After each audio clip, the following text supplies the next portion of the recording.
गोरखपुर जिले के शाहपुर इलाके में अशोक नगर कॉलोनी में एक यादव परिवार रहता था। यह परिवार काफी सफल माना जाता था क्योंकि घर के बड़े बेटे राजकुमार यादव पुलिस इंस्पेक्टर थे और छोटे बेटे ओम प्रकाश यादव डॉक्टर थे। सभी भाइयों की शादी हो चुकी थी और परिवार खुशहाल था। साल 2016 में ओम प्रकाश ने अपने घर पर निर्माण कार्य शुरू करवाया। रोज सुबह 9 बजे मजदूर और मिस्त्री काम पर आते और शाम 6 बजे लौट जाते। लेकिन 21 जनवरी 2016 की सुबह जब मजदूर काम पर पहुंचे तो उन्होंने देखा कि ओम प्रकाश अभी तक सोकर नहीं उठे थे, जो उनके लिए असामान्य था क्योंकि वह डॉक्टर थे और सुबह जल्दी क्लिनिक चले जाते थे। मजदूरों ने दरवाजा खटखटाया लेकिन कोई जवाब नहीं मिला। जब दरवाजे को हल्का धक्का दिया तो वह खुल गया। जैसे ही मजदूर कमरे के अंदर गए तो वहां का नजारा देखकर उनकी चीख निकल गई। वे घबराकर भागते हुए नीचे आ गए। उसी समय पास के एक कमरे से किसी महिला के चिल्लाने की आवाज आई, लेकिन डर के कारण मजदूरों ने ध्यान नहीं दिया और नीचे आ गए। घरवालों और पड़ोसियों ने जब शोर सुना तो वे भी इकट्ठा हो गए। जब सभी लोग ऊपर पहुंचे और ओम प्रकाश के कमरे में गए तो देखा कि वह बिस्तर पर मट पड़े थे। उनके सिर से खून बहकर जम चुका था और फर्श पर भी खून फैला हुआ था। उनके बगल में उनका बेटा नितिन भी सो रहा था, लेकिन पास जाकर देखने पर पता चला कि उसकी भी मृत्यु हो चुकी थी। इसी बीच पास के कमरे से फिर दरवाजा पीटने की आवाज आई। दरवाजा बाहर से बंद था। जब उसे खोला गया तो अंदर ओम प्रकाश की पत्नी अर्चना बदहवास हालत में खड़ी थी। वह बहुत डरी हुई थी और भागकर अपने बेडरूम में गई, लेकिन जैसे उसने पति और बेटे का शव देखा वह बेहोश होकर गिर पड़ी। इसी दृश्य ने मानो उसकी दुनिया उजाड़ दी थी। घर और मोहल्ले में मातम पसर गया था। परिवार की महिलाएं रो रही थी। माहौल गमगीन था। इसी बीच किसी पड़ोसी ने पुलिस को सूचना दे दी। शाहपुर थाना प्रभारी अपनी टीम के साथ मौके पर पहुंचे और तुरंत घटना स्थल को सील कर दिया। फिर उन्होंने ओम प्रकाश और उनके बेटे नितिन के शव को पोस्टमार्टम के लिए अस्पताल भिजवा दिया। ओम प्रकाश के बड़े भाई पुलिस इंस्पेक्टर राजकुमार यादव को बलराम जिले के उतरना में तैनात थे, को भी इस दुखद घटना की खबर दी गई। खबर मिलते ही वे तुरंत गोरखपुर के लिए रवाना हो गए।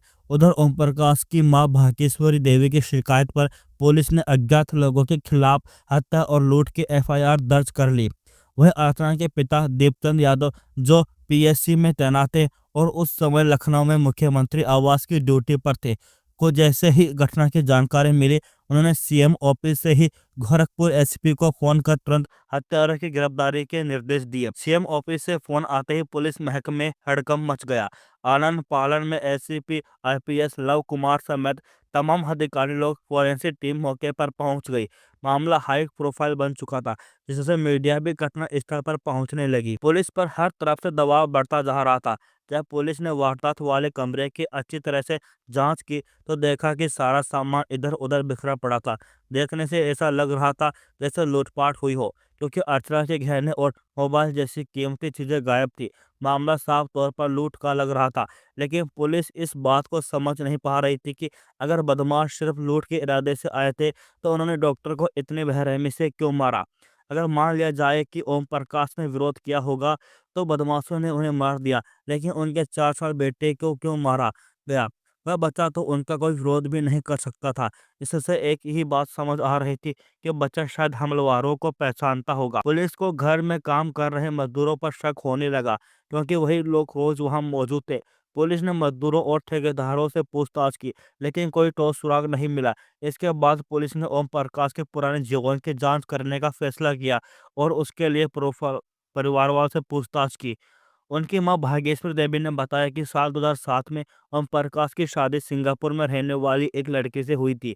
इस लड़की का परिवार पहले गोरखपुर में ही रहता था, लेकिन काम के सिलसिले में सिंगापुर चला गया और वहीं बस गया। लड़की बचपन से ही सिंगापुर में पली बड़ी थी और वहाँ एक बैंक में काम करती थी। शादी के बाद अचानक उसे भारत आना पड़ा, जिससे उसकी पूरी जिंदगी बदल गई। उसका रहन सहन, बोलचाल, कपड़े पहनने का तरीका और माहौल सब कुछ अलग था। जहाँ वह सिंगापुर में बैंक की नौकरी कर रही थी, वहीं अब उसे घर के काम करने पड़ रहे थे। उसे इस नए माहौल में घुटन महसूस होने लगी। इस वजह से शादी ज़्यादा दिन तक नहीं चली। सिर्फ 6 महीने बाद वह लड़की सिंगापुर लौट गई और दोबारा अपनी बैंक की नौकरी ज्वाइन कर ली। कुछ दिनों बाद उसने ओम प्रकाश को तलाक दे दिया। इस घटना से ओम प्रकाश और उसके परिवार को गहरा झटका लगा था। पहली शादी टूटने से ओम प्रकाश को काफी दुख हुआ, लेकिन इस समय वह कुछ कर नहीं सकते थे। इधर उनका क्लिनिक अच्छी तरह चल रहा था और उनकी उम्र भी ज़्यादा नहीं थी। वह युवा थे और कोई भी अपनी बेटी उनके साथ शादी के लिए खुशी-खुशी दे सकता था। इसलिए उनकी माँ भागेश्वरी देवी फिर से उनके लिए रिश्ता देखने लगी। हालाँकि उन्होंने यह ज़रूर महसूस हो रहा था कि उनका बेटा तलाकशुदा है, लेकिन इसके अलावा कोई समस्या नहीं थी। वह एक डॉक्टर थे और अच्छी कमाई कर रहे थे। धीरे-धीरे ओम प्रकाश की शादी की बात देवचंद यादव तक पहुँची। उनकी बेटी अर्चना यादव शादी के लायक थी। देवचंद यादव मूल रूप से गाजीपुर के रहने वाले थे, लेकिन नौकरी के कारण उनका परिवार लखनऊ में बस गया था। वह पीएससी में अधिकारी थे और लखनऊ में तैनात थे। जब उन्होंने सुना कि ओम प्रकाश की पहली शादी हो चुकी है, तो उन्हें थोड़ी झिझक हुई। लेकिन जब उन्हें पता चला कि वह शादी हालत की वजह से टूटी थी और इसमें ओम प्रकाश की कोई गलती नहीं थी, तो उन्होंने इस रिश्ते को लेकर गंभीरता से सोचा। दोनों परिवार मिले और बातचीत के बाद 2009 में अर्चना और ओम प्रकाश की शादी हो गई। शादी के बाद अर्चना अपने ससुराल आ गई। ओम प्रकाश का संयुक्त परिवार था जिसमें कई सदस्य थे। इस वजह से अर्चना को घर के बहुत सारे काम संभालने पड़ते थे। फिर शादी के 3 साल बाद 2012 में उनके बेटे नितिन का जन्म हुआ। बेटे के जन्म के बाद अर्चना की जिम्मेदारियां और बढ़ गई। धीरे-धीरे वह घर के कामों से परेशान होने लगी। एक दिन उसने गुस्से में ओम प्रकाश से कहा कि वह इतने बड़े परिवार के साथ नहीं रह सकती और अब वे अलग घर लेकर रहेंगे। यह सुनकर ओम प्रकाश को गुस्सा आ गया।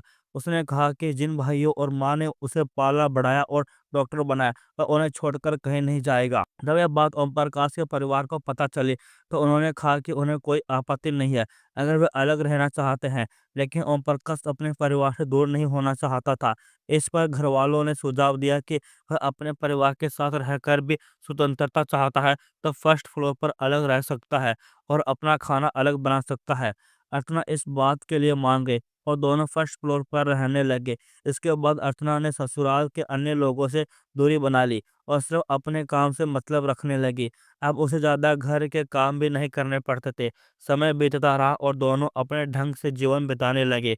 21 जनवरी 2016 को ओम प्रकाश और उनके बेटे नितिन की बेरहमी से हत्या कर दी गई। इस सनसनीखेज वारदात के बाद डीआईजी और एसीपी लव कुमार जैसे वरिष्ठ पुलिस अधिकारी मौके पर पहुंचे। साथ ही फोरेंसिक टीम को भी घर की जांच के लिए बुलाया गया। इस मामले पर मुख्यमंत्री की भी नज़र थी, इसलिए पुलिस पर जल्द से जल्द की केस सुलझाने का दबाव था। जांच के दौरान पुलिस ने पाया कि घर के पीछे वाले मुख्य दरवाजे और फर्स्ट फ्लोर के गेट की कुंडी अंदर से टूटी हुई थी। यह बात संदिग्ध थी कि क्योंकि आमतौर पर लुटेरे बाहर से दरवाज़ा तोड़ते हैं, न कि अंदर से। फर्स्ट फ्लोर के दरवाजे पर ज़्यादा तोड़-फोड़ के निशान थे, जिससे साफ था कि ज़बरदस्ती दरवाज़ा तोड़ा गया होगा और इस दौरान घर में काफ़ी शोर हुआ होगा। लेकिन हैरानी की बात यह थी कि घरवालों को यह शोर सुनाई क्यों नहीं दिया। पुलिस को पूछताछ में पता चला कि 20 जनवरी की रात उनके घर से थोड़ी दूर पर एक जानने वाले के यहाँ वेडिंग एनिवर्सरी की पार्टी थी। इस पार्टी में ओम प्रकाश के परिवार के सभी लोग गए हुए थे, लेकिन उस दिन अर्चना की तबीयत ठीक नहीं थी, इसलिए वह घर पर ही रुक गई थी। बाद में ओम प्रकाश अपने बेटे नितिन को लेकर जल्द ही घर लौट आए थे, क्योंकि उनका बेटा अपनी माँ के पास जाने की जिद कर रहा था। यानी वारदात के समय घर पर केवल ओम प्रकाश, उनकी पत्नी अर्चना और उनका 4 साल का बेटा नितिन मौजूद थे। घटना के बाद अर्चना का रो-रो कर बुरा हाल था, लेकिन फिर भी पुलिस ने उससे पूछताछ की। अर्चना ने बताया कि जब वह घर में अकेली थी, तब कुछ बदमाश दरवाजे की कुंडी तोड़कर अंदर घुस गए। चूँकि वह दूसरे कमरे में सो रही थी, इसलिए बदमाशों ने उसे कमरे में बंद कर दिया। पोस्टमार्टम रिपोर्ट से पता चला कि ओम प्रकाश के सिर के पिछले हिस्से पर किसी भारी चीज़ से हमला किया गया था, लेकिन उसके शरीर पर कहीं और चोट के निशान नहीं थे। इससे यह साफ हो गया कि उसके और हमलावरों के बीच कोई संघर्ष नहीं हुआ था, यानी उसकी हत्या सोते समय की गई थी। अब सवाल यह उठ रहा था कि बदमाशों ने 4 साल के मासूम बच्चे को भी मार डाला, लेकिन अर्चना को क्यों छोड़ दिया? अर्चना के शरीर पर किसी भी तरह की चोट के निशान नहीं थे। इससे पुलिस को इस मामले में और भी संदेह होने लगा। अर्चना से पूछताछ के बाद पुलिस ने ओम प्रकाश की मां भागेश्वरी देवी से भी सवाल जवाब किए। उनकी बातों से पुलिस की जांच का पूरा एंगल ही बदल गया। भागेश्वरी देवी ने बताया कि जब अर्चना अपने ससुरवालों से अलग हुई, तो उसे ज़्यादा काम नहीं करना पड़ता था, जिससे उसकी दिनचर्या आरामदायक हो गई थी। इसी वजह से वह दिन भर फोन में व्यस्त रहने लगी। शुरुआत में ओम प्रकाश ने सोचा कि वह घर में अकेली होने के कारण बोरियत मिटाने के लिए फ़ोन चला रही है। लेकिन धीरे-धीरे अर्चना का फ़ोन पर वक़्त बिताता बढ़ता गया। अब वह न सिर्फ घर के कामों से बल्कि अपने पति और बेटे से भी दूरी बनाने लगी थी। जब ओम प्रकाश ने अर्चना से फोन दिखाने को कहा तो वह देने से मना कर देती। इसी वजह से दोनों के बीच झगड़े शुरू हो गए। हालात इतने बिगड़ गए कि वह दिसंबर 2015 में अर्चना ने अपना बेडरूम छोड़ दिया और पास वाले कमरे में अकेले रहने लगी। अब ओम प्रकाश और उनका बेटा नितिन बेडरूम में सोते थे, जबकि अर्चना अलग रहती थी।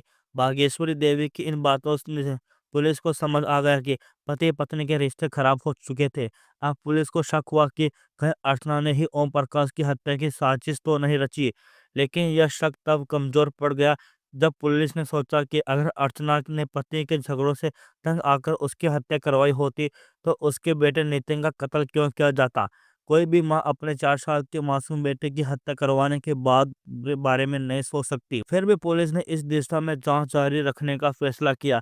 अगर अर्चना की संलिप्तता थी तो इसे साबित करने के लिए तो सबूत चाहिए थे। इसलिए पुलिस ने अर्चना का मोबाइल कब्जे में ले लिया और उसकी कॉल डिटेल्स निकलवाने का फैसला किया। पुलिस को उम्मीद थी कि मोबाइल डिटेल्स से कोई न कोई अहम सुराग जरूर मिलेगा। पुलिस ने जब अर्चना के मोबाइल की कॉल डिटेल्स निकाली तो पता चला कि वह किसी एक नंबर पर घंटों बात करती थी। जब पुलिस ने उस नंबर की लोकेशन ट्रेस की तो पता चला कि 20 जनवरी की रात को वह व्यक्ति गोरखपुर में ही मौजूद था। फ़ोन नंबर की जांच के बाद पुलिस को पता चला कि उस व्यक्ति का नाम अजय यादव है। वह जिला पंचायत का सदस्य होने के साथ-साथ एक प्राइमरी स्कूल में टीचर भी था। पुलिस को शक हो गया कि अजय और अर्चना के बीच अफेयर चल रहा था, लेकिन उस समय हालात ऐसे नहीं थे कि अर्चना को पुलिस स्टेशन बुलाकर सख्ती से पूछताछ की जाए। इसलिए पुलिस ने अजय से ही पूछताछ करने का फैसला किया।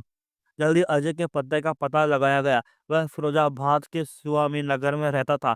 बिना देरी किए पुलिस की टीम फिरोजाबाद पहुंची और अजय को हिरासत में लेकर गोरखपुर ले आए। जब पुलिस ने उससे सख्ती से पूछताछ की तो उसने जो कहानी बताई उसे सुनकर पुलिस भी हैरान रह गई। अजय ने कबूल किया कि उसकी और अर्चना की दोस्ती करीब 1 साल पहले 2015 में हुई थी। उस समय अर्चना और ओम प्रकाश के बीच छोटी छोटी बातों को लेकर झगड़े होते रहते थे।